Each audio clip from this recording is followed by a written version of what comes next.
Inside Disc Golf. Hello and welcome to Inside Disc Golf podcast episode 6. I have a very special guest with me today in the studio, Juha Kytö, the CEO of the European Pro Tour. I'm Andrew Gum, and really happy to have you in the studio again with me. Yeah, thanks for inviting me again.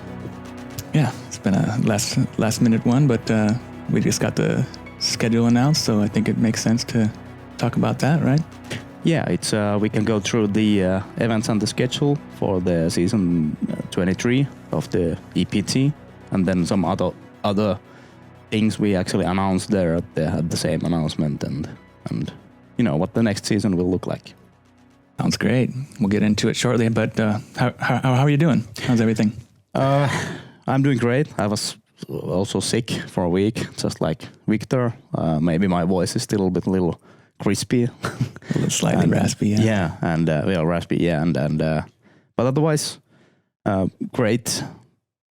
Really busy, like super busy, because we've been contacted by a lot of new potential partners for the EPT, and my schedule is full of meetings and you know, putting up materials to show them the numbers, and of course reporting to this year's numbers to previous partners, and it's looking great. It's a positive problem to be busy like this way. Yeah, for sure. A lot going on, and we really appreciate all your effort with all that stuff. You've done an amazing job up to this point, building this really cool tour and media empire, and this future just looks bigger and brighter all the time. Yeah, and there is some really nice things coming up. Hopefully they might be up when this episode is released, but we'll just leave it there. Okay, so yeah, we have a lot of great things to talk about today, but there's also a lot of really exciting news coming, so make sure you stay tuned for all of that, of course. Super exciting stuff. Really great to be a part of all this. Inside Disc Golf. The schedule for 2023 was just announced, and it looks amazing. It looks really great. We got a couple new ones. We got everything back from last year. All those really wonderful events we had this year will be in their second iteration next year, and it's going to be we're just building towards something really impressive. Yeah, if we all the events from this year: Copenhagen, Estonian Open, Tyyni, Turku, Järva, and of course All Stars. They're all aboard. Some of them are a bit older events, but it's their second time on the EPT. And then two newcomers, like you said. One is Belgian Open. That's a little bit more south on Europe, in Western Europe, played in Brussels, the capital of Europe. So it's quite natural to expand on that way. Hopefully we get more events to Western and Central Europe in the future as well. But this is a start. We can talk about each event a little bit later, and we go through about Belgium Open, what they have to offer, and but it's really great to take that step towards incorporating more of Western and Central Europe and everything. And being in Belgium, I think that's pretty close to a lot of big countries in the surrounding area as well. It's so nearby to France and Germany and Holland and even the UK. So should be pretty doable for a lot of talented players to get themselves there for that event. Yeah. And then another newcomer is actually the most wanted event to be featured on EPT by our fan survey and the player feedback survey we did this year. And the number one event people wanted was Nokia Open to be part, and Kai Vesa, the TD of the man behind the event, actually contacted us like, hey, I would want to Nokia Open to be part of the EPT, and a couple of discussions later, well, it's in the calendar. It's really great to see that, giving the people what they want. So thanks a lot for all that feedback, and you can know that if you got something you want, you communicate that to the European Pro Tour, and they're really willing to do everything they can to make that happen. So it's great to be so supportive of the the viewers and what they want, right? I guess that's at the end, that's what this is all about. I mean, yeah, it's for the players, yep, but also for the fans as well. So it's not only about what the players want, like where do they want to play, how they want to play, or when they want to play, but it's also what the fans want to see when they want to see it, and like you said, all the feedback, please give us it, even the negative ones, of course. Remember to be nice and actual give constructive criticisms. If something is just bad, that doesn't help. We can't just answer like, okay, next time it's not bad. That's how we learn. Yeah, that's how we learn to make this thing the best that it can be. But yeah, of course, nobody wants to have their feelings hurt. Let's be respectful and courteous with those. But yeah, it's great to get that feedback, even the negative stuff. That is a great way to learn what we can do better. Yeah, so. But yeah, about the schedule, we can go event by event soon. The other thing we announced at the same time was a little bit changes for the live broadcasts. I think I talked about it last time here, but we can go through it again.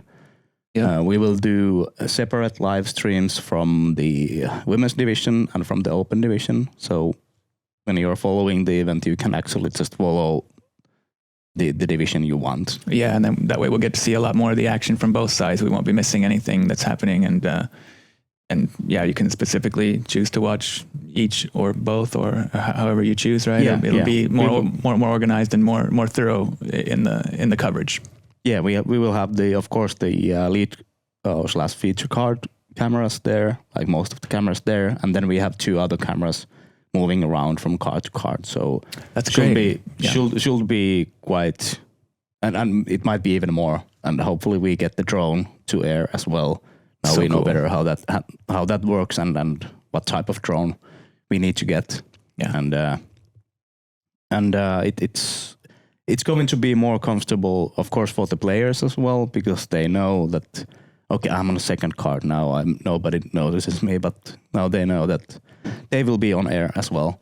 And of course, the players, they can follow maybe their favorite player is playing on the FPO and they want to watch only that, or like follow that the whole round. And they can follow that the whole round. They don't need to, like, why do they show only these men's playing while FPO is just about to play the second to last hole. And yeah, I think it's a smart decision, and for a lot of reasons. Of course, it frees up all those cameras, so we can get more in-depth coverage with the more roaming cameras on, and follow the moves that are taking place, which is, I think, a really important part of the storyline that we'll get to see a lot more of. And yeah, it's just a lot more clear for the players that if there's a camera on them, that's most likely part of a broadcast, and it's not just like that we're bouncing back and forth between the two, the FPO and the MPO. Yeah, I mean, I think it's easier for you guys here in the commentary booth as well. Yeah, for sure. Follow actually only one division instead of like, oh, what's happening there, and do we have cameras there or not? yeah, it should be a little bit easier just to stick to the storyline that's taking place between each division, and it gives more for the viewer to see. You're not going to be torn between the two. If there's exciting things happening on both ends, you have to choose one in the end, right? And so this way we won't have to make that choice anymore, and we'll get to see it all. Yeah, and another change is that we will broadcast the final round for free, of course, in Disc Golf Stream service, but also on the YouTube channel. So that's a little bit different. Of course, we hope to as many people subscribing to the service as possible, because you're the ones who can make this happen, to the whole media and all the extra payout what we can put on the events and like Yeah. But it's more important to put the live streams out there, because that's when people really see. They can see the value of the product, and then they can choose to support by becoming a subscriber and helping to contribute to the funding in that way. And so we're this season, if you don't know, we gave away the first round for free on YouTube and the Disc Golf Stream service, and I think that was a really good way to do it as well. But maybe this will be a little bit more encouraging for people to see. Like some of the more exciting moments when it comes down to the wire. And I guess this is the way the Disc Golf Network has done it, and they seem to have a lot of success doing it that way as well. So yeah, we hope to get more eyes on the tour itself. Yeah. So With this and some other events we will do live as well. We'll probably have the same thing as like that's a basic setup. That the first rounds are behind the paywall service and the last round for free. Yeah. Okay. So that's and then well, not a lot of changes on the post production, but I have to give a shout out MDG Media doing fantastic job this year. Of course, some bumps on the way, but that's media, and the crew is post production. I think they have 8 or 10 people doing the post production alone. So there needs to be some bumps on the road, and the learning curve is steep.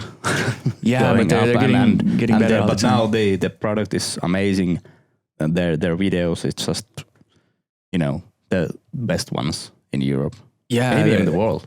It's pretty impressive. I mean, they're such a dedicated and incredible partner, and they've just improved so far along the way. They're so committed to this. They're so enthusiastic, and they're learning from every experience. So yeah, thank you MDG Media for everything you're doing to help this out and to help grow the sport in so many ways. It's a beautiful thing.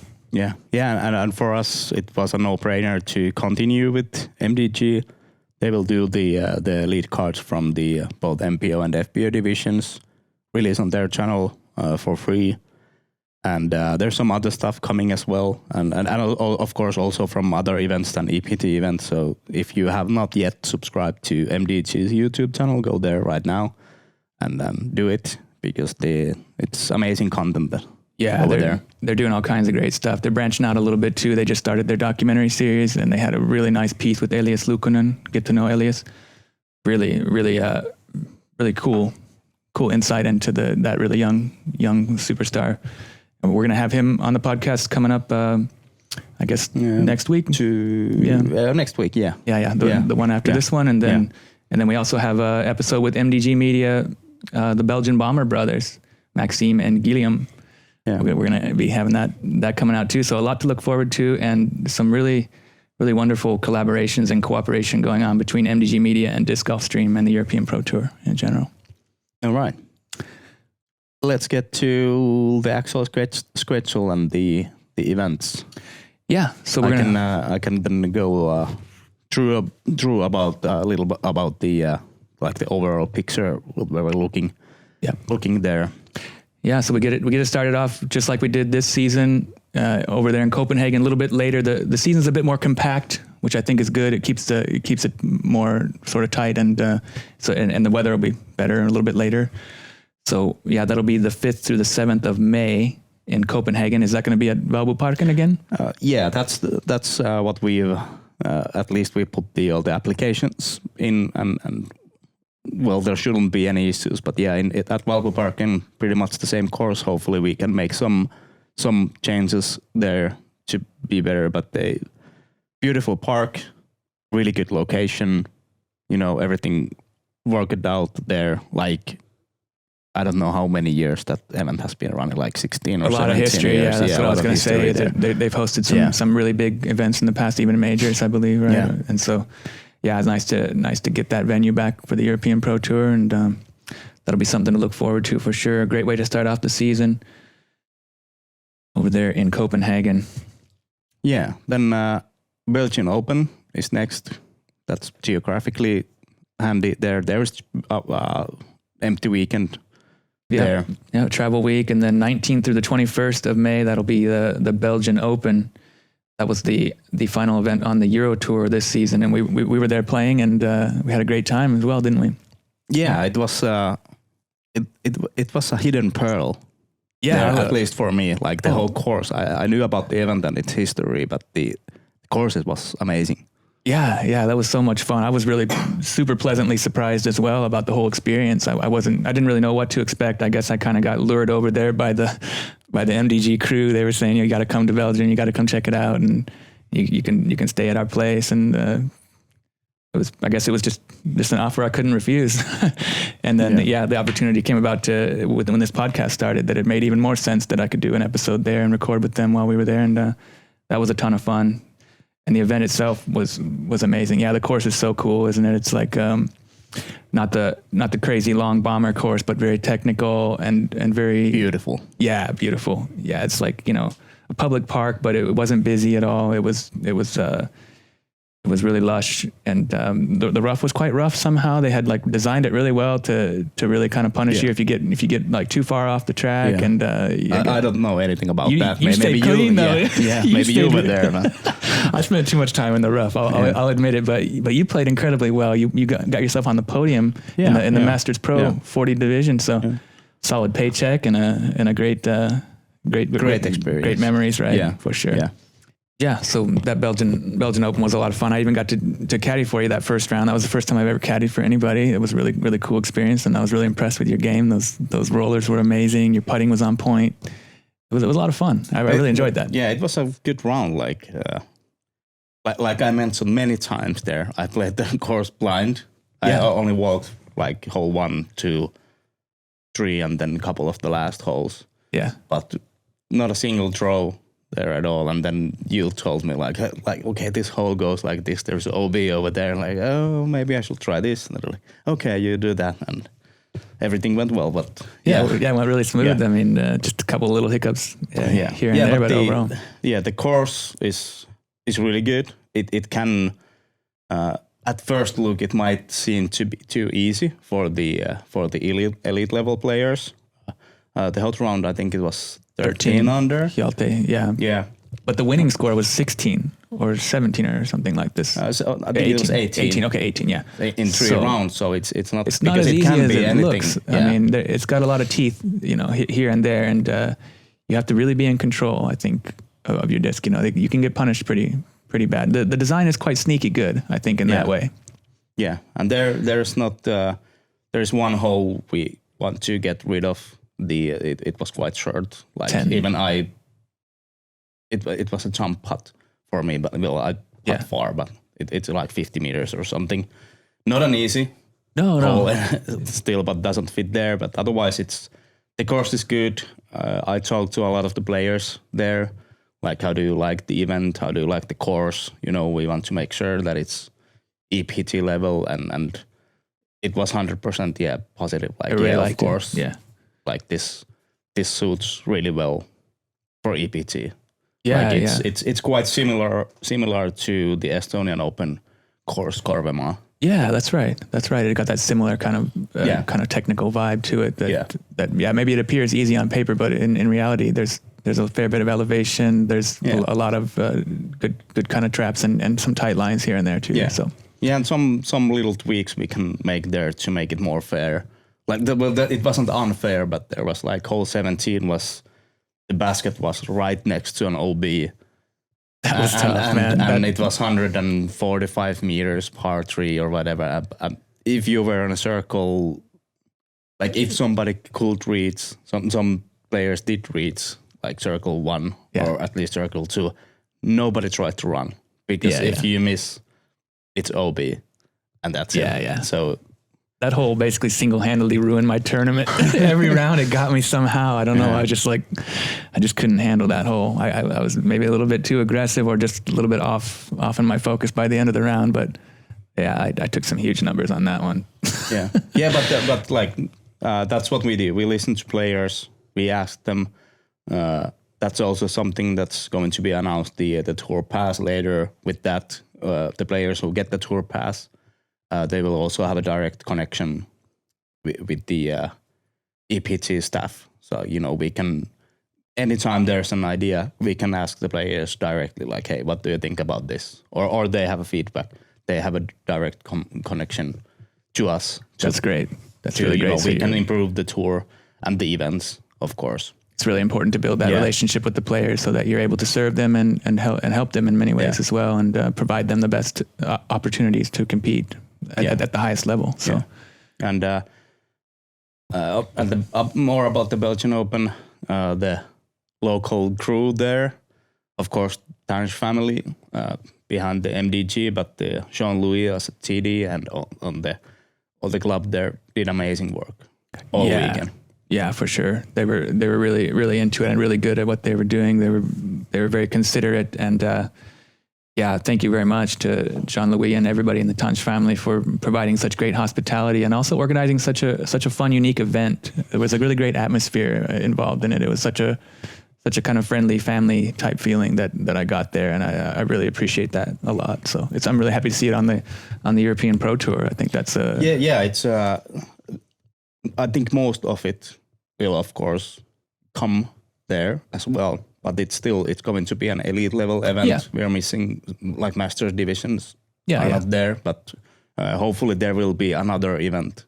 Yeah. I think Maybe it would there make was sense some talks for them about to another event at fall, and there's like Masters and like an 18 amateurs and I think that'd be great too, because of course it's nice to preserve that kind of atmosphere and that kind of history that they've been doing it that way. But it's also nice to see them step up to the higher level and everything that comes with it, with the European Pro Tour, all the media attention, all of the high level of competition, and all the support from all the staff at the from European Pro Tour to help make it even bigger and better. Yeah, even better. Like they don't need any help there. They know how to run a good event. Yeah, they know how to run a good event, but still they will have at least 2 or maybe 3 people working for them there or with them there to take care of every single detail there is. Yeah. So it's still going to be next level. And then of course one more thing about the event. It's basically located in Brussels. Yeah, very cool city. It was 20-25 minute drive away from the airport, which is on the little bit northern from the center, and this is it's next to Waterloo. It's the Waterloo. Braine-l'Alleud. Braine-l'Alleud. Yeah, close but to. Technically it's Brussels. Yeah, it's like a suburb of Brussels, basically. Yeah. It's a short commute from there, and there's actually 2 airports to access that town from. They're both equal distance from the south and the north, so there's plenty of options for travel. It makes it easy. Of course, people on the mainland can catch trains to Brussels really easily from Paris and Berlin and everywhere else. So it's accessibility wise and logistically, it's a ideal venue, I think. Yeah. For that region. It is. Even like if you look at the map of the events, it's right there. It looks like it's quite remote, but it's not. No, not at all. No, and it's not even far from Copenhagen, and that's 2 weeks before. So you can go to Copenhagen, and from there you can head on down and do some sightseeing along the way if you want, or just get there and start having some fun. Maybe there's some event in Germany you can play, or if you're traveling by car or. Yeah, for sure. Planning your route that way. So it's going to start off with a bang. It's going to be really cool. You're going to have, of course, the Copenhagen event was so much fun this year, and then we'll have a new event, the Belgian Open, and that's so promising with that. Of course, we talked about all the staff and all the volunteers and everything that made it so fun. So it's definitely going to be a great one. And then we have another 2 weeks off. It's kind of good to space these out a little bit for travel. I think it makes a lot of sense. Yeah. And of course, there's some other events that people can play in between, if it fits in their schedule. But we'll head over to Estonia. Yeah, Estonian Open is usually it has been somewhere there next to European Open, but this year in August, mid-August ish, there is European Disc Golf Championships is played in Estonia, and we wanted to make sure that the event is kind of far enough from there, so the players can actually that they want to come twice. It's not too repetitive. It's not too repetitive, and one good reason is that there's the same TD crew behind those 2 events. Okay, and it's the same venue? The venue is not the same. Okay, but same crew that's operating. The same crew, Martin and Tarmo. Those guys were great. That was really cool. That was so nice to meet them and to go and check that out. They're also one of the best TDs in Europe, in the world. They know how to run an event, but still we could be helpful for them and raise the bar even higher. Yeah. On everything, even that they can do everything by themselves, but still the more hands and eyes we have there, the better it will be. For sure. That was one of the great highlights of the season. That was really exciting there. that place was so much fun. It's like a resort, you know, Kurvamaa, not far from Tallinn, like 40-minute drive from Tallinn, really easy to access, and a ton of stuff to do there. You can stay right on site. They had saunas, they had a swimming place, hot tubs. Yeah, that's a place like for any player, not just, you know, elite level players to go and practice the course. But if you're a casual player, you wanna visit a good course, Kurvamaa is one of the places to go in Estonia. I totally agree. There's 2 courses there. The one played in Estonian Open, another amateur course. It's kind of quite similar, but the holes are a little bit shorter. And I love that course a lot. Well, I eagled one hole, but it wasn't like, you know, it was fun to play. Like a guy like me who's throwing 100 meters, it's much more like we're having fun. Yeah.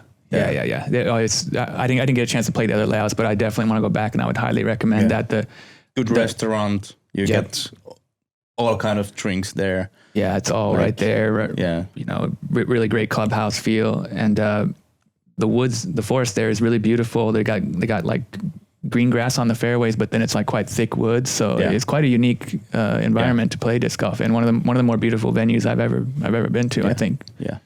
So we're really looking forward to that. That's a disc golf destination to go. Yeah, you got to check that out if you got any chance to come and see that, or to come at another time, another occasion, just to check out the resort atmosphere and the great disc golf. I would highly recommend Kurvamaa in Estonia, and that'll be the 3rd event on the European Pro Tour for 2023, the 2nd through the 4th of June. Yeah, so that's like early summer. Yeah. Okay. Then event 4. Now there is no empty weekend there. It's next week after the Estonian Open. The event was at first week later, but then we made room as there's another, most likely an event where players want to go in Konopiste, part of Euro Tour. So we were still able to move the Nokia Open a week earlier, so the players have opportunity to go on both of them, so they don't need to choose between, do I want to play the Beast or do I want to play the Konopiste? Like, that's not a choice nobody wants to do. Yeah, and that's not fair. It was luckily we could. It was okay. Of course, as an EPT side, it's not only our call, but the Kai Vesa and all the crew in Nokia, they were like, yeah, we can try to move it. It makes sense for all to move it there, and it's still in a good place. Like, and that's great. Yeah, it's great that it worked out like that, and it's really easy to get from Tallinn to Nokia or Tampere. It's only 2 hours. Well, it's a short ferry ride, and then a 2 hour train or drive from Helsinki, and the ferry between Helsinki and Tallinn is just a couple of hours as well, and it runs all the time. So it's easy to logistically get from Estonia to Nokia for the 4th stop of the European Pro Tour.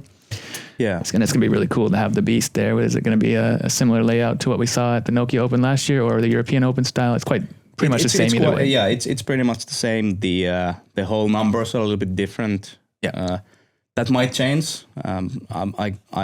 I cannot talk too much about it because, of course, I don't know everything there. But we have some plans to make it a little bit different, and of course we will have the live there again. This was, like I said, fans. One of the most wanted, not one of the most wanted, but most wanted event. Oh, it's a legendary venue, the Beast. I mean, if you haven't seen that, then you're really missing out. And that's going to be incredibly exciting to watch for sure. Yeah, and of course, now that there has been in Nokia Open, they have been short-staffed on the like the TD side, and over there, I know that we can help a lot. They're going to appreciate the support of the European Pro Tour staff. We can help there a lot. Even like, events working great. There's some scheduling issues have been there, like too much work in one person's, schedule. But those should be behind because there's a lot of help from us, and there's a lot of things we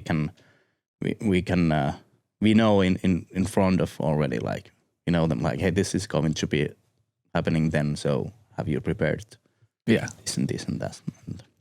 Yeah, so that's gonna be a ton of fun going straight from Estonia to Nokia and playing the Beast there, and so that's kind of like that starts the Finnish swing, right? The Finnish part of the tour, right in the middle, and it's great to have all three of the kind of biggest metropolitan areas represented in Finland for the European Pro Tour this year, or this coming year. We're going to have we'll have that Nokia, which is just right next door to Tampere, which is like the third biggest city in Finland, and then Tuni, which is the next event, stop number 5. Yeah. That's here in the Helsinki area. Yeah. And then Turku is the second biggest city in Finland, and that'll be represented. So that's really convenient to have those all right there in the middle, where people don't have to leave the country of Finland. They can travel. Those cities are all within 2 hours of each other drive. So that it's like a really logistically sound way to organize a schedule there in the middle of the season, I think. Yeah, and there is of course other events fitting on the in Finland or maybe in Sweden, but mainly in nearby, Finland nearby. So it's quite handy to actually spend summer in Finland. And that's the best time to be here. Finnish summer is something really special. I mean, the day goes on basically for like the whole, it barely gets dark at all. It's perfect weather. I mean, usually, okay, sometimes it can be a little bit hit or miss, but it's generally just gorgeous disc golf weather. And so it's nice to have those events taking place in June and just early July. Yeah. The best part of the summer, I think. Yeah, but briefly about Tyyni. Now the EPT event is on its own weekend, and the like what's Tyyni known for is the big event with 6 courses and the biggest event in Europe. Yeah, right. And so that's the next weekend. It's played in Sibbe, only MPO and FPO, and played only there. And then when the EPT event stops on Sunday, we'll have a 10th anniversary ceremony there. Of course, awards for the EPT event, but from there, that'll kick off. Tyyni week starts with all the side events, 1-round events. There's a lot of good stuff coming there, and then the next weekend is the big event for all. I think there is also open divisions offered there, but like nothing huge pay. Sure, but just more like a basic like an A-tier style. Yeah, basic A-tier style, more of that. Like just to offer, like if somebody wants to come and doesn't fit the amateur divisions or the age protected divisions. Yeah, so maybe there's like people in between that and the European Pro Tour level can still compete in the Tyyni. Yeah. So and then at the main event there's the 3 courses. 3 different courses on each division on each day, and there's some of the best courses that you'll ever play. I think in the area, Tyyni does a great job of picking out some really fun stuff, even setting up some temporary courses like in Neves at the golf course. Yeah, that's something special. Neves golf course now it's totally new. It's on a different. We have rented a 9-hole layout from there, like 9-hole golf layout, which the disc golf pop-up course was made. And now we have a different 9-hole layout. And we had an event there, I think 2-3 weeks ago. Yeah, that was great. And the course, it's better than the previous one. I totally agree. They're both great. I can't wait. I play golf there during the summer. A couple of rounds have played, and it's beautiful. It is. It's more water. It's more like, it's even more park that... Yeah, beautiful views. Yeah. I mean, some incredible, really like elevation drops and really awesome scenery. Yeah. So, but you lose a lot of discs. Yeah, because there is water. Yeah, it's possible, but it's a ton of fun anyway. Yeah. That's for sure. Let's go for briefly because that's not the EPT event played over there. but it's a huge important memorial, like the 10th year. Yeah. 10th anniversary of Tyyni, so it's going to be a huge event. 11th. It should be 11th, but because COVID, it's the 10th time. Right. So there was that. Yeah, it's 11th. We don't know how to call it. What's the correct word? It's not 10th it's anniversary. It's the 11th year, but it's the 10th event. So I think, COVID. 10, 11, some binary. But it's a special one, and it's cool that you've been able to separate it between the European Pro Tour and the normal type of festival experience that takes place that whole week. It's amazing. If you haven't heard about Tyyni, I don't know what you're listening to, but I mean, you definitely got to come check it out at least once in your life. You will not be disappointed. You'll make a ton of friends. There's so much going on, and this is something like this method is now that we will try it out. We'll hear the feedback, like how it works out. That we have the EPT event as a separate event. does it feel like still Tyyni? Tyyni is the 10 days of disc golf. It's going to be amazing. It's almost like it has been like last 5 years. Yeah. And it's still the same, but now there is like kind of two bigger events. But I think it makes perfect sense. I think it's good, that way that people can travel here early and they can spectate the big main event, the European Pro Tour, and then they can do, get a little bit more practice in on the courses and everything. Yeah. And I think it's something that's going to be really of great value to a lot of people. And that's what we figured out. And but of course we are much more wiser next year. Like and we're learning all the time. You guys are really receptive to feedback. Because I'm quite sure there's a lot of listeners that know what Tyyni is and have been in Tyyni. Another mentionable course that is played next year is the Kartano course. Oh, that's back. Kartano course is back. Another pop-up course, which is like in a park of Chateau, it's a mansion house. It's a really cool grounds of an old mansion. Yeah, there, and it's really close to Seabay. Just a short drive up the road towards Nikkila. Technical and fun course to play, and it's one of the courses that people really have requested on the feedbacks and at the events. Like, hey, why is not that course anymore? I like that one too. It's a lot of fun. Yeah, it's a lot of fun. Got a good balance of some open and then wooded holes and really beautiful views there as well. So, and of course there's going to be Keinunkallio. That's one of the best courses in Finland, I think. I guess we don't have to go through them all, but there's a whole bunch of great courses for Tyyni, and you're going to want to come check them all out. And there's like these 1-day flex start events and stuff like that. Yeah. So you don't have to even because every division plays 3 different courses, so you can still play the other courses, for the 1-day flex. Yeah, that's the kind of Tyyni experience. Like if you go and practice your own courses, it most likely it's not needed. It might be that you have played them, but you could play the other courses in 1-round events, and then play the main event on the 3 other courses. So you play every day. You play a different course. Yeah, it's a really special experience. Tyyni is it's something great. Yeah. But after Tyyni, we move on to Turku right before European Open, the weekend before. That's 13th through 15th of July. Yeah, it makes sense, 2-hour drive from Turku to Nokia.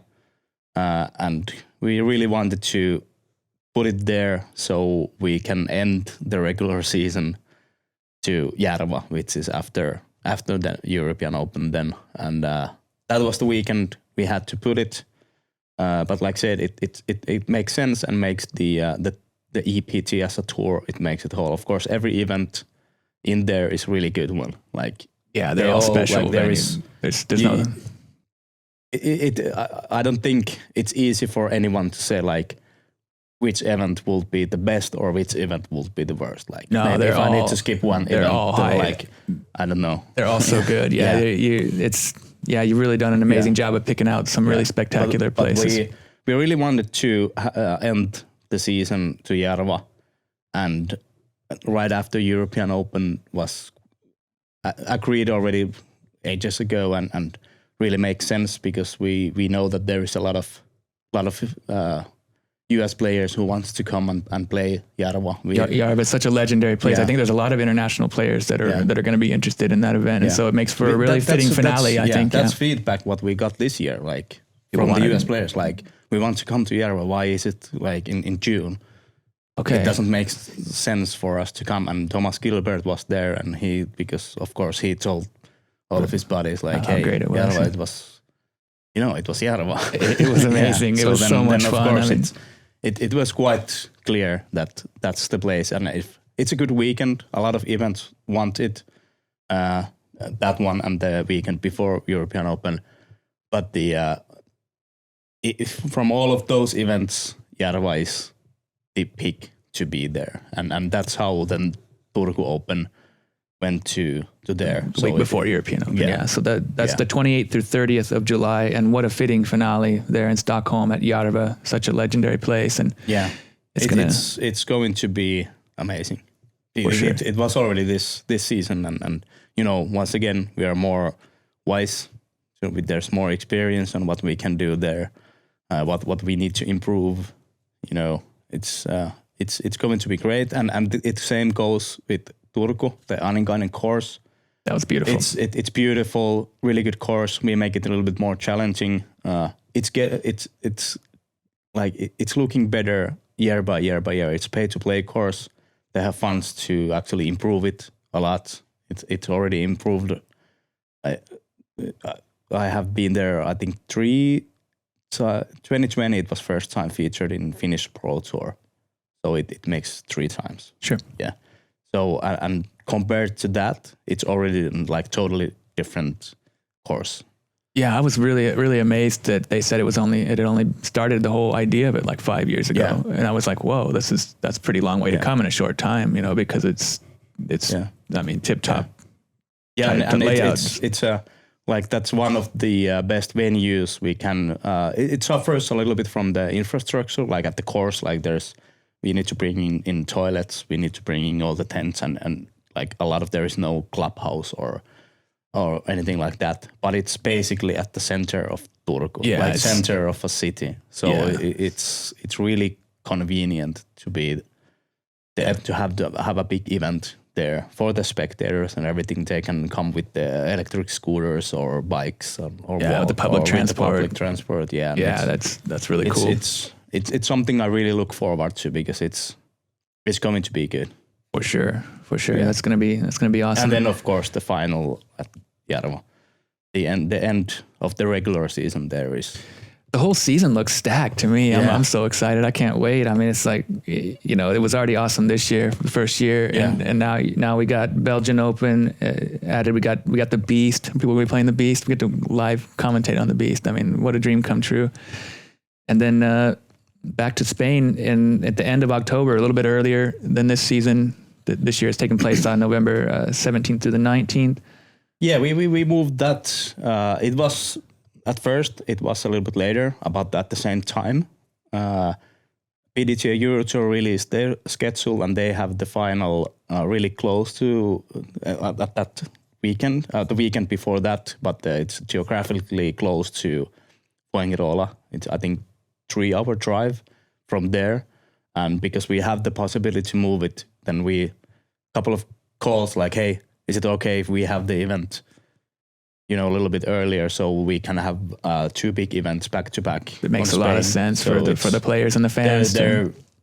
Well, at least some players are probably playing them both. I'm not sure like what's the Euro Tour final, like who is actually playing there. All Stars. It's an invitation only event. You can win spots from the normal EPT events. Do we have the criteria for that yet, or is it going to be basically the same as this year? Or how it's not really ironed out yet. Tour structure, at least at this point, it's probably quite the same. Yep. With the 7 like regular events, and you get points, and by the points somebody's the champion, and etc. And then the All Stars, it's kind of an extra event there at the end of the season. Yeah. And you qualify by finishing in the top for specific events. Will there also be qualifiers from the overall points total? Because I don't think that happened this year. Is it? That's just an idea that popped in my head. I don't know. That's a good idea. Just a way to have like that. If you're consistently performing, maybe you didn't win or get in the top 5, but you were like consistently good enough to get in the top 20 or 10 for the overall points total. Yeah. Then you might be considered for an applicant. We sent some invitations this year as well for players that played well but didn't get the cool or played enough. Like there's some players some wild cards toured a lot of throughout Europe. People who committed to the tour for the touring, and they were like, hey, okay, maybe you're not the best player, but hey, you're like you deserve the tour. A spot. Yeah, this is what you want to do, and we want to offer the possibility to do it. And I think that's really commendable. I think that's a nice thing to do. But it's going to be about the same. We were looking into the type of format that DGPT has, like kind of playoffs and that, but we need to hear more about from the players, like how do they feel about this type of it seems to work pretty good, that there's something to play for during the regular season, and then it's like perfect time of the year.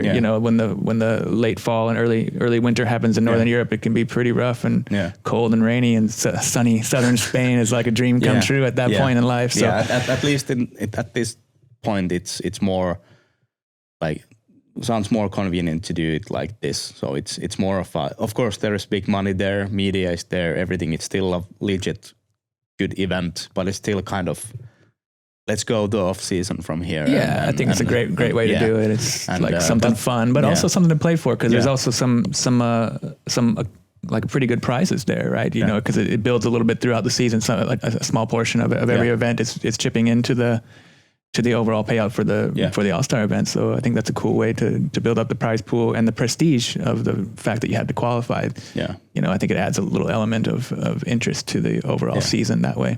Yeah, if we look at the this year's All-Stars lineup there, it's right after European Open. It's the highest rated field in Europe. So it's so it's quite good event, like played wise. Yeah, most definitely. Yeah. That's going to be a lot of fun. Yeah. And will we have separate FPO, MPO live streams for that event this year? This year, yeah, we will try. The first 2 rounds will be done like with the shared stream, but the final round we will test it in action. Like we have first FPO playing in the morning, have a separate stream for that, and then MPO will start in the sometime on afternoon, and we have a separate stream for that. So we have everything in paper, like how things work, but we have to test it in action. It'll be a great opportunity to try out the new system. There is not much that can go wrong. The basically only thing that could go wrong is the timing, that for some reason the FPO rounds go so long that, you know, there is no break between the rounds. Then it's a long day for everyone, but we'll see what happens.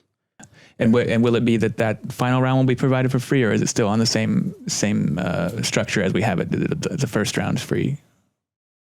I think the final round will be free already from there. I am not sure. I have to say I'm not sure. I don't recall what we agreed on there. But I will say I have a feeling. I have a gut feeling that it's that the final round is for free already on this event. Okay, that'll be exciting. Yeah, and interesting to see. And so, how many of the 7 events will count towards the total points standings at the end? Is it 5 out of 7? Because this year it was the top 4 out of 5, right? Yeah, for the tour points title, which is quite a we haven't good title. We haven't set the rules. Point structure, yeah, but there was a talk about 5 or 6. Okay, so you could just drop one. You could ruin one event. Yeah. I think that makes perfect sense, and that encourages people to commit more. And if they want to get that tour point title, they want to try to play as many events as they can and do as well as they can there. Yeah. So I think that sounds like a great way to do it. But stay tuned for all the fine details of the rules, and that'll come as it goes. It's still a little pretty far off, but it's really great to get this schedule out into the open and start to plan your next season's tour. And really surprised and exciting announcement with the schedule. I was really stoked last night to see all the changes and all the growth taking place for the European Pro Tour, and going to be an amazing season for sure. Yeah, and seasons beyond, like on the announcement, we are already looking at the 2024 season, like, and we want to have events in Norway. In Norway. We want to have events in Central Europe. So if there is good event, like a TD, you think like, hey, my event is good enough. It's next to an international airport. Players love it. It's, you know, difficult enough. The infrastructure is there. Maybe the city wants to involve somehow. Send us an email. We will visit your event next year and see like how everything goes. We ask around from the players and then, you know, build up for the season after next season. Yeah, it's so wonderful to see that level of professionalism and that long-sighted goals, you know, that you're planning for the future. And this is just what the sport needs in Europe, is to have people looking ahead that way to you know, get the structure so that we can have a really sustainable long-term solution for a professional tour in Europe. That's what the good events need. They need to be built in time. Yeah, it doesn't. You can't rush it. Right? Yeah, if you can rush it, like if you put, hey, here's 1 million euros and do a big event, that'd be nice. But that's probably not a long-term thing, because then you will need to have that million every event after that. Yeah. So otherwise, it's not as good as it was. Yeah, previously. I think if you look all of those events on the list now, there is, Turku Open is the most recent event, and that's also the one that doesn't really have the name yet. Sure. Of an event. But I think anyways, like sustainable organic growth makes a lot more sense, especially for a young sport like ours anyway. You can't really buy your way to the top, or whatever. It takes a lot of community organization. It takes a lot of cooperation between different entities, and for all the parts of that you are. Thank you very much for doing all that. It takes a ton of effort. You're so busy, and I really respect what you do.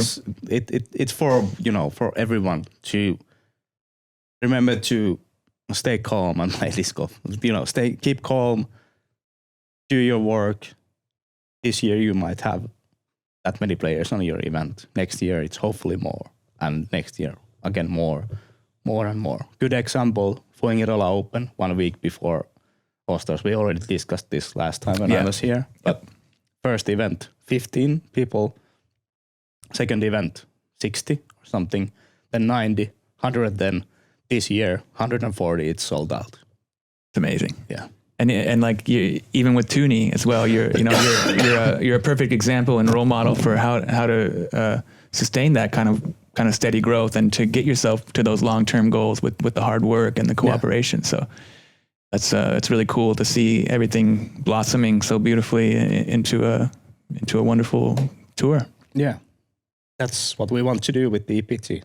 The work will show what we can do, and during the time, it will grow also to Norway and to Central Europe, which are also the locations that are the most wanted by of course, the local players as well, but the audience as well. They want to see different geographical regions, and they want to see spread out more, and of course, like not the Baltics, like more in Estonia, Lithuania, Latvia, Poland, all of there, Slovakia, everywhere, Eastern Europe. But there's so many beautiful and varied regions of Europe, and in the future we're going to get to see the best that Europe has to offer, disc golf in all kinds of great places, and there might be places out there that don't even have much of a disc golf scene yet. Yeah. But this is going to provide an example and going to help grow the sport, and maybe those places 5-10 years from now will be some really massive explosion in disc golf there. Hopefully, we can. It of course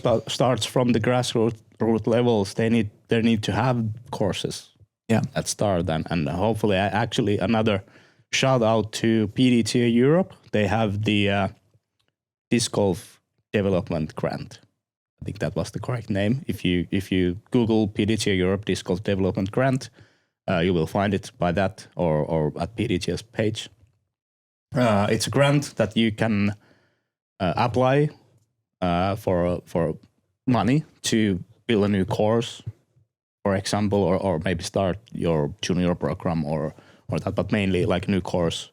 And I recommend doing that. Like if you have an kind of an idea and you have making a project, like I know that this place is perfect for maybe 6-hole course for kids or 9-hole course, like easy course. Do that instead of trying to get the 18-hole or 27-hole championship layout course, because that's really hard to do. But find a good place, maybe a public park, not the ideal location, but a place for a course. Ask quotes for how much the baskets cost and how much it costs to do the tees, and ask somebody to help you. You have everything on paper, you have the budget, everything. Then you can apply for the grant.